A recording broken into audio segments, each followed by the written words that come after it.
Good morning from Hanoi in Vietnam. We are now here for 1 week. It's the last week of our trip and we've just got back from the gym. Something that we've really tried to do on this trip is actually keep up with our fitness and stay on top of it, and I'm actually really proud of us. We've stuck to the gym as much as we possibly could, really. We've done a few runs here and there, probably would have liked to do a few more of them, but we've stayed more consistent with working out than any other trip that we've done, so I'm really pleased with that. So now it's time to get ready for the day and go and explore Hanoi.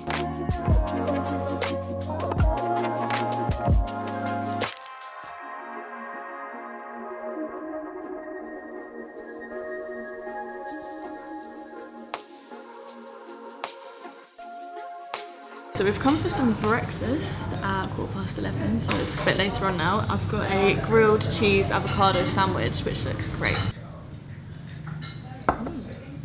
So as we're in Hanoi, I think one of the things that you have to come and do is see the famous train street here. I don't actually know what time the trains come past, so we might get there and no trains come past, but we're gonna go check it out anyway. This is actually our second day here in Vietnam. Yesterday we didn't bring the cameras out with us, we just went for an explore without them. And I really enjoyed it. My first impressions is that I'm really liking it here. It feels really good to be back in Asia. Here we are, we've made it to the famous train track street. You see it behind me here. This is a lot more open than I was expecting. From online, I thought it was going to be like an entrance here to go through to get here for some reason, but it's actually, yeah, you just walk straight on. Should we sit down in one of these? Yeah.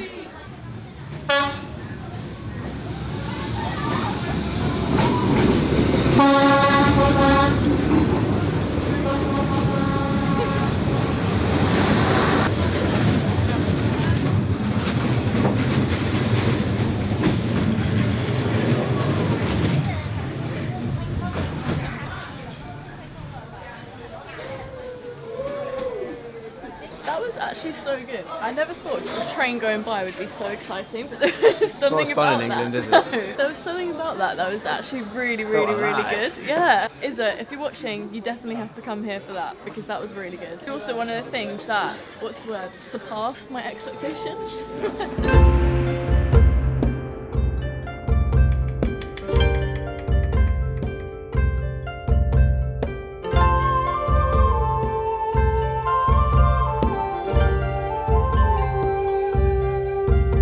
We're now currently sat on the top part of where the train track is down below us, but I just wanted to come on here and have a chat about being a girl in your mid-20s. I think it's something that is such a beautiful thing, yet something that a lot of us really struggle with. There can be sort of societal pressures around you to start thinking about when you want to start a family, when you want to like slow down, get maybe a proper job or buy a house and all of these things, and go into that next phase of like womanhood rather than just being in girlhood.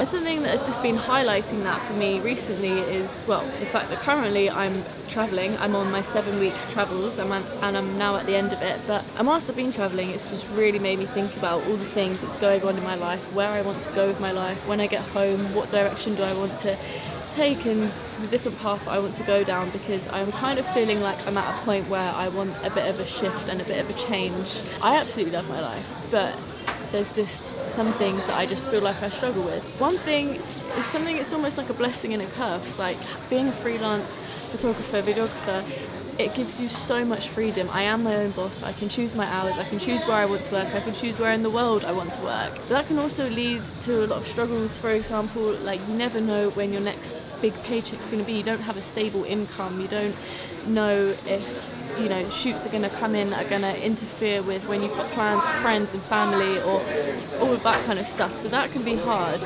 Obviously you can plan your life around these things too, but not having a sort of typical routine, I find that I can sometimes just really struggle with that. But then I find it difficult because I don't really want to go down the route of a sort of classic 9-to-5 job.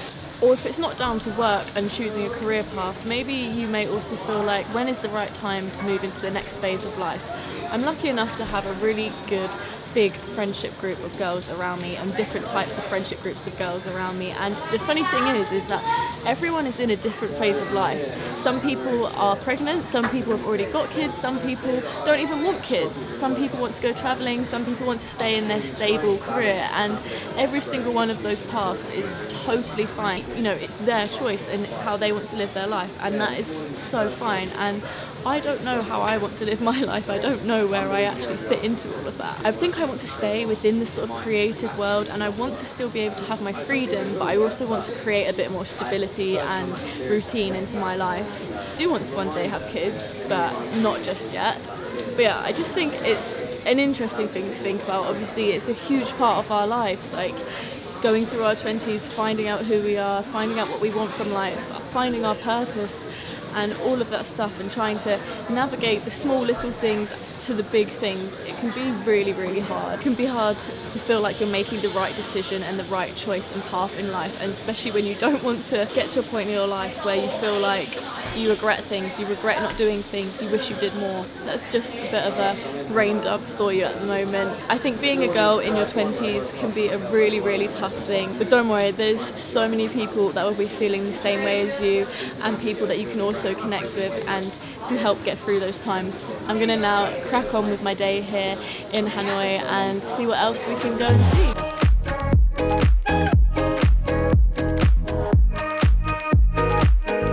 I just went to go and get my toenails done. That was a nice little hamper, well, half an hour or so. It wasn't that long, to be honest, but yeah, it was nice to go and just sit there and relax.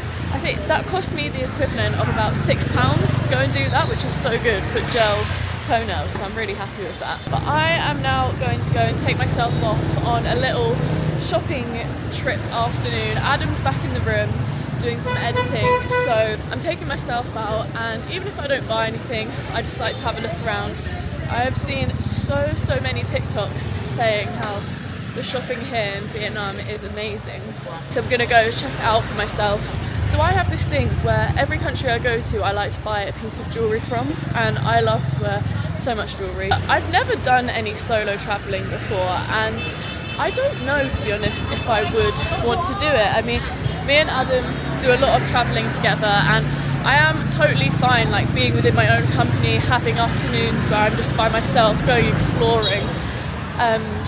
But I don't know if I'd actually want to travel by myself. I think I enjoy sharing moments with like Adam so much that, or if I was to go away with friends, I would just want someone else there to, you know, have those experiences with. I think life is so nice to share it with people, and as much as obviously solo travelling you can go and like meet people and all of that, for now I think I'd rather stick to doing it with Adam and going away on holiday with friends. The streets here are filled with so many shops of like, well, I'm guessing they are all fake stuff, but some of the things look really good, like some of the Adidas Sambas, loads of Nikes. Obviously there's things that don't look as good.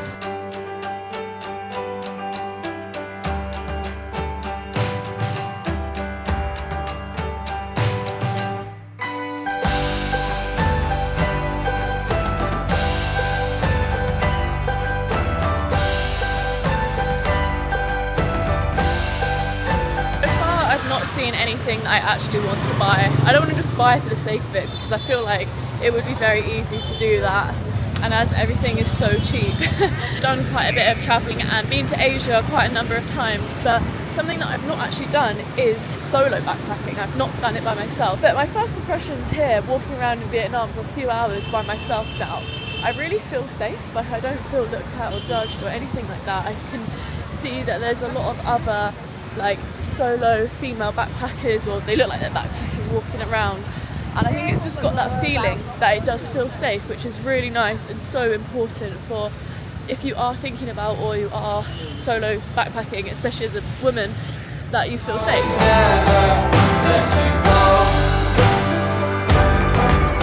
Onto the cameras now, done with the Osmo. I'm back in the room, but we are about to go back out and go and try and find this like light museum thing that we've seen on TikTok. God, we're trying to find this place, but it's so confusing. We just got a taxi here and it's like we're in some kind of mall, but we can't really find. Oh my god. Oh my god, this place is massive. What? I wasn't expecting. A really cool like place, to be honest. Oh, R1 is that way, maybe? Yeah. There we go. What is going on in this place? I feel like we've just gone into. I've forgotten what that type Narnia? of dream is. No, Oh. those types of dreams where everything just doesn't really make sense. Like we've just got out of a taxi and gone into What the this hell is strange going on? land. Oh my god, Oh my what god. is going on here?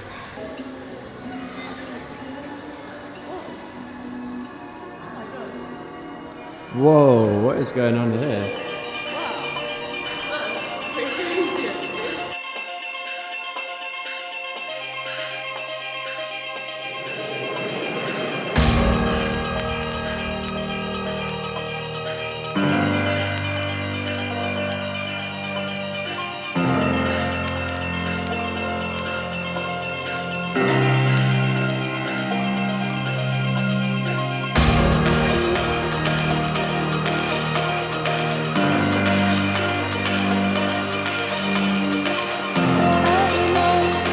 Thank you. Wow. Cool. Well, that was. I feel like I've just been in a whole other dimension. We've just been out into space, around the universe, and back again. Yeah. Now I'm in this crazy mall where there's llamas walking around. This mall is mental. This is like a full-on kids' paradise. It I is. wish that adults could do all of this stuff because it looks so fun. Right, I kind of feel like we've gone back to the start of our travels, which actually feels quite nice. So yeah, obviously we're in this mall and we've just found a bubble tea place. We've just got a passion fruit bubble tea with jelly and all of that, and it's only 69p, which I think is crazy. Crazy. That's the cheapest I've ever had it. And look at the size of it. Look at the size of it. It's literally the size of my head. And that is 69p with all the pearls and everything. We are back in the room. I'm absolutely exhausted. That was actually a really, really good light museum. I'm so glad that we went to that. I was wanting to have a little wander around tonight around Hanoi and take some videos, but I'm just absolutely shattered. So I think we're just going to head to bed instead. We did actually have a wander around last night and had a few drinks out, but we didn't take the cameras, so I can't show you any of that footage. But going back to what I said earlier, and if you are also someone feeling like you're just trying to muddle your way through your 20s and you're not quite sure where you're going to go with it and what path to take, then don't worry, because you are not alone. There are so many of us that feel the same way. So yeah, I am here too, in the same boat as you. So there we have it, a day in the life of a mid-20-year-old girl in Vietnam. Thank you so much for watching. If you made it this far, then please drop a like and subscribe, as that would mean so much. Thank you. Bye.